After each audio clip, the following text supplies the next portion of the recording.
I got a wild hair to go ride the Natchez Trace in January.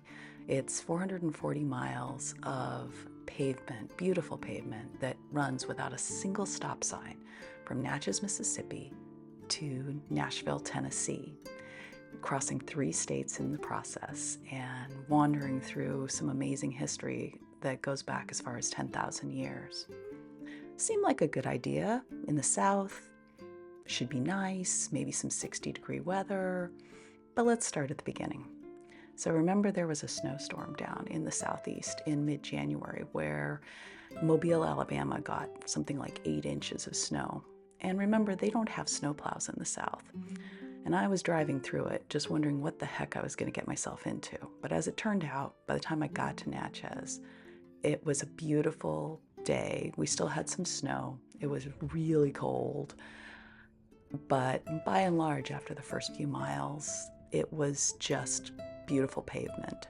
Had a tailwind the first day, went about 40 miles up to Port Gibson, where I settled in for the night at a B&B that had absolutely the most amazing stained glass. What was interesting, at least as far as I found, is that the South shuts down in the cold and snow. So by the time I got to Port Gibson, even though it was early evening, there was only one restaurant open, and I had a choice of meat, and French fries. Day 2, I rode from Port Gibson to Ridgeland, which is just on the north end of Jackson, Mississippi, 65 miles.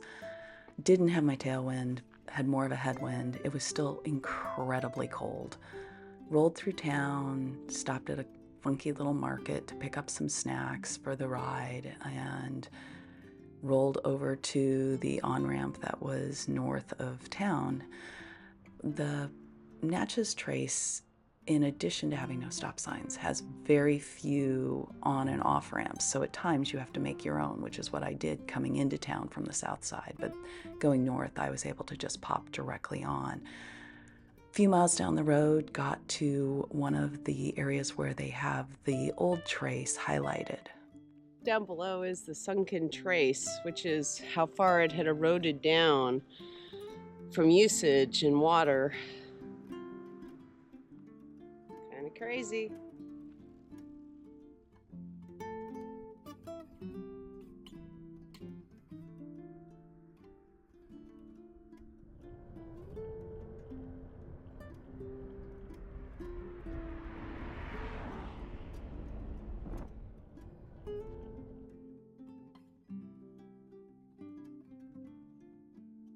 Going into Ridgeland, there's a lovely little bike path that takes you off of the trace and you wind your way into town.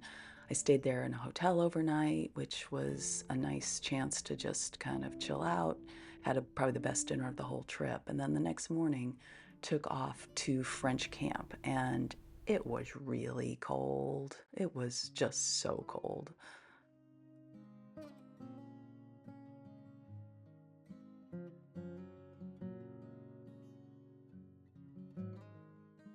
Even though the Natchez Trace is a parkway and typically very low traffic, going into some cities you will see what I'll call rush hour, and that was the case here. Spent the first part of the ride along a lake, the Ross Barnett Reservoir, and then continued my way north into a blistering headwind.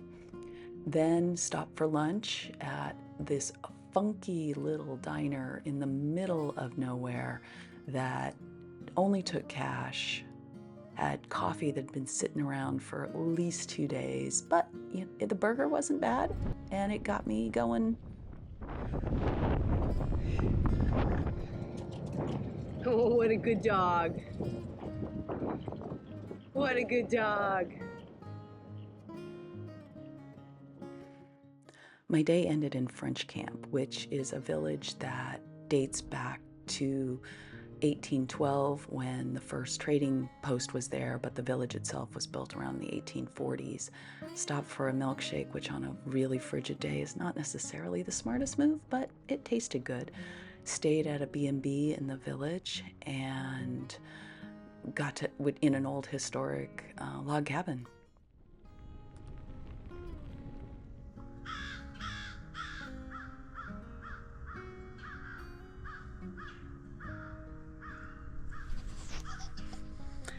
We're headed off to Houston this morning.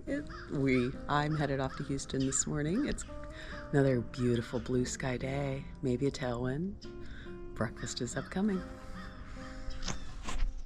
Having ridden 83 miles in a headwind to French Camp, it was really nice to have only a 55-mile day this day. Rolled out after an amazing breakfast at the B&B with biscuits to die for, onto the trace. First stop of the day was at a rest stop where you could actually get up and see a view. That's one of the things you don't get on the trace, is like high views, and obviously pocket biscuits became my thing on this trip because the biscuits are so good in the South. Frozen solid. Every waterway I go by is covered in ice or slush. Moved on and stopped again to check out the old trace. They have lots of these places where it's in its original state, and to this day there are still no trees growing on it.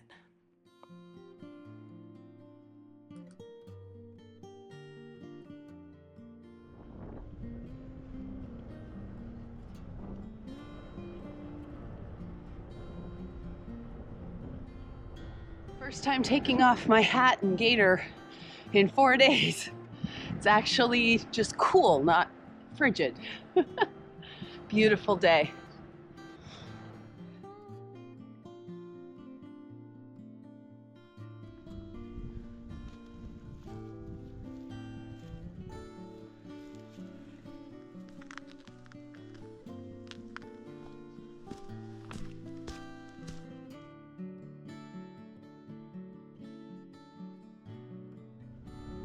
My stop for the night was in Houston, Mississippi, about 5 miles to the west of the trace. Had to work my way over on side roads and then got to this little town.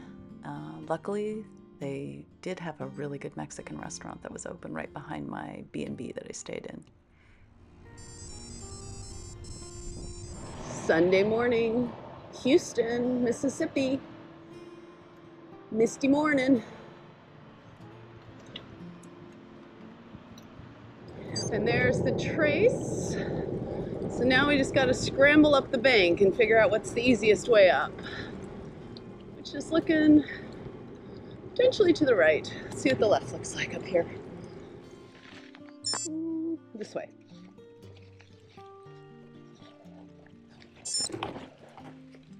Ooh.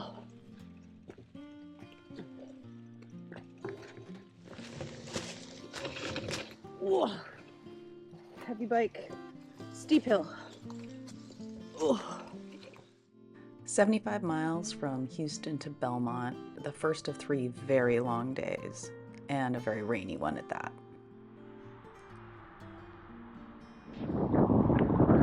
It's raining!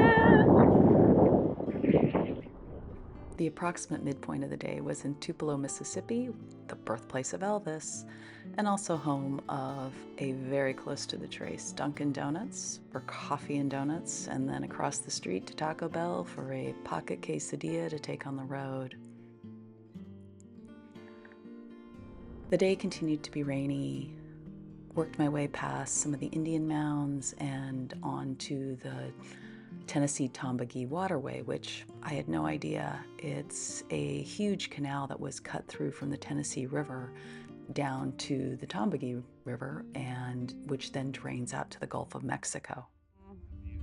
Waterway with big tugboats, the Tennessee Tom Waterway. Finally, I rolled into Belmont, where I was going to stay for the day. Had to go about 10 miles off the trace to get there. There's just no other lodging available this time of year.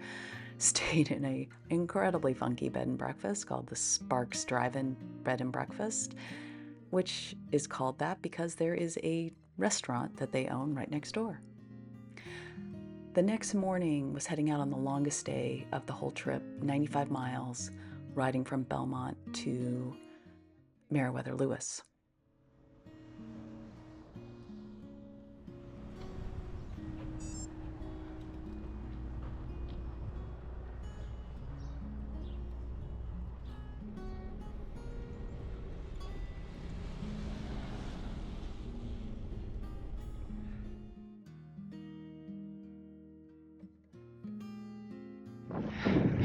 Foggy morning.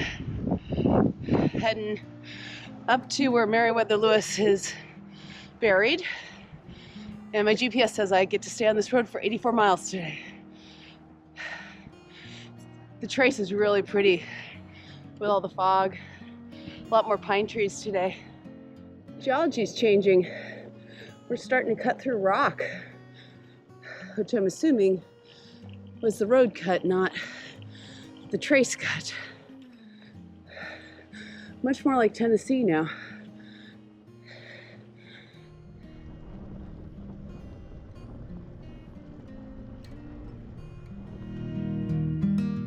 In very quick order, I finished up Mississippi, crossed into Alabama, crossed the Tennessee River, and then made it to the 3/4 mark at mile 333.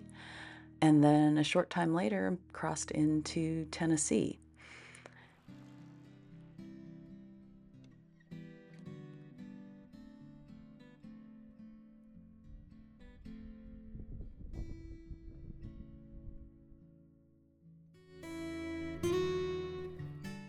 My final break for the day was in Collinwood, and they had a visitor center where I could hang out for a little bit and got to see some gems like this movie poster for some movie about the Natchez Trace and storm shelters. And so you definitely knew you were in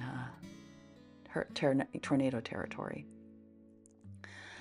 Rolling down towards Meriwether Lewis Park, found some gems like the Dogwood Mud Hole, which sounds absolutely miserable, where basically the whole trace just became a giant pile of mud. There were other places on the trace where you'd see multiple branches because it got so muddy.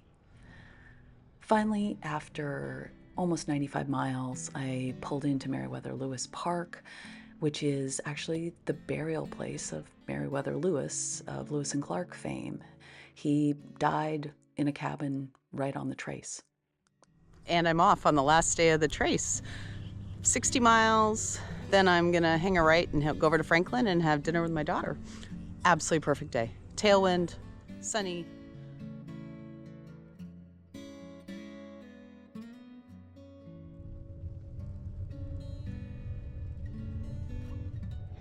So it's highly amusing. My Garmin's telling me I have 8,300 feet of climbing, which is, I think, physically impossible given that the elevation lines on this chart are 250 feet apart. We will see. Here's the old trace. We're heading out. I love to use the royal we, apparently. I'm heading out onto the trace, leaving Meriwether Lewis Park.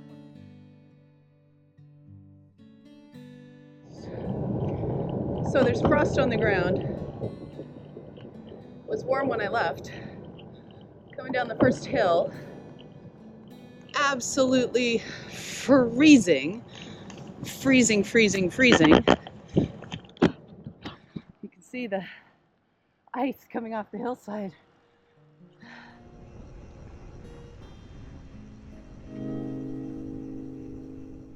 A little ways down the road, there's an opportunity to get off the main road and actually travel on the old trace.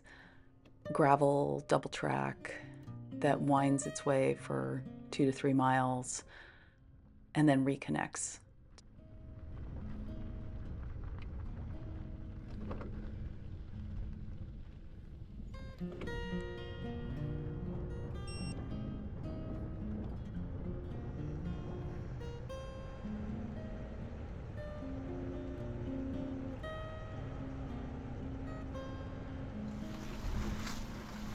Hello, Mr. Armadillo.